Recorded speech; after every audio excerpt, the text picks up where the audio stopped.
Shalom sahabat yang dikasihi Tuhan Yesus, puji Tuhan kita bertemu kembali dalam kasih-Nya. Berita ini saya ambil di detik.com. Jadi bapak ini juga seorang muslim menurut beberapa media yang saya baca sahabat. Dia protes suara tua terlalu keras sehingga mengganggu istrinya yang lagi sakit. Kita tonton dulu videonya sahabat. Guru ngaji di rumah tahfiz di Kota Batam, Kepulauan Riau menjadi korban pembacokan pada Minggu 27 Agustus 2023. Kapolsek Batam Kota AKP Betty Novia mengatakan, pelaku mengaku terganggu lantaran bunyi toa tersebut sangat keras, sementara istrinya sedang sakit di rumah. Namun selain itu, pelaku juga memang punya masalah pribadi dengan korban.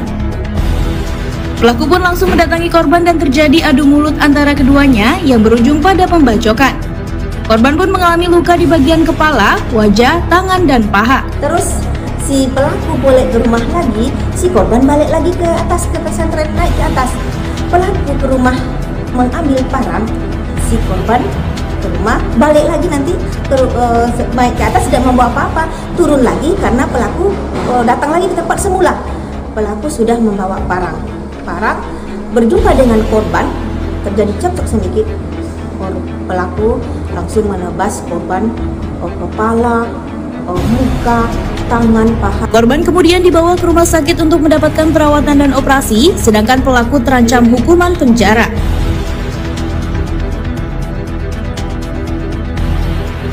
Tetapi ya begitu sahabat.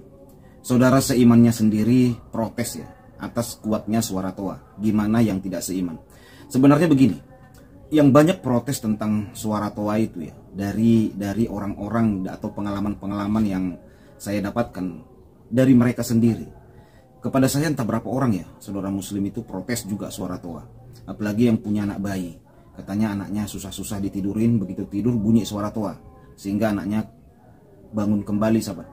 Jadi memang ya apa yang dikatakan Menteri Agama supaya diatur suara volume toa tersebut, menurut saya sih ya tidak masalah ya kalau menurut saya. Tetapi itu kembali kepada saudara muslim, karena banyak juga saudara muslim yang protes dalam pengaturan volume suara toa. Ya kita sebagai non muslim ya bukan berarti tidak terganggu juga ya, tapi terganggu juga sahabat. Nah ini saya harus ngomong jujur ya, terganggu juga. Tetapi karena toleransi kita memaklumi, karena kita satu bangsa, satu negara Pancasila, kita harus saling memaklumi. Karena Indonesia ini kan bukan hanya Kristen saja, bukan hanya Buddha, Muslim juga sahabat. Nah itu yang penting, harus saling memaklumi. Bukan nggak terganggu kita sahabat, terganggu juga. Ya sama juga kayak saudara muslim yang curhat itu ya, kadang susah nidurin anaknya, atau dia lagi sakit gigi atau yang lain-lain gitu ya. Ya karena memang ya cukup kuat akhir-akhir ini sahabat. Memang ya berbeda, suara-suara toa zaman dulu itu berbeda dengan sekarang. Sekarang ini terlalu tinggi volumenya saya rasa. Ini saya rasa ya. Nih, kayak ini kan, nih ada 4 nih. Sebelum azan ngaji dulu sahabat.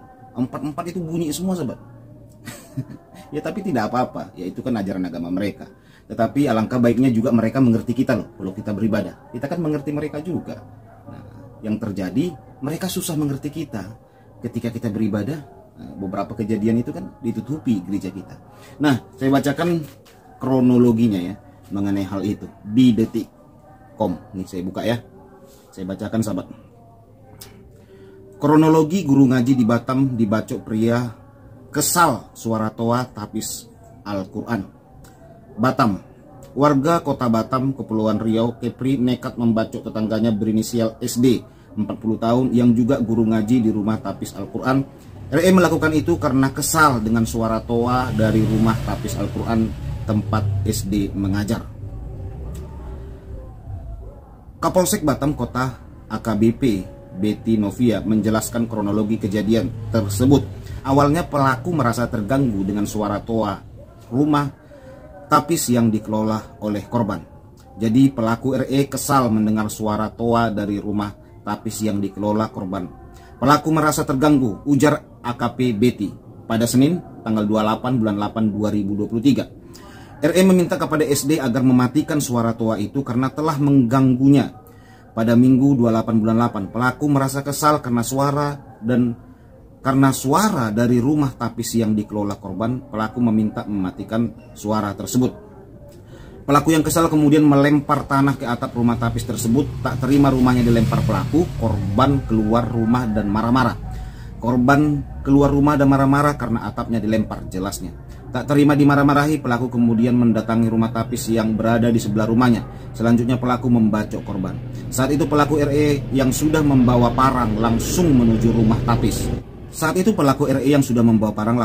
Rumah tapis yang memang bersebelahan dengan rumah pelaku, lalu menyerang korban dan melakukan pembacokan terhadap korban, ujarnya.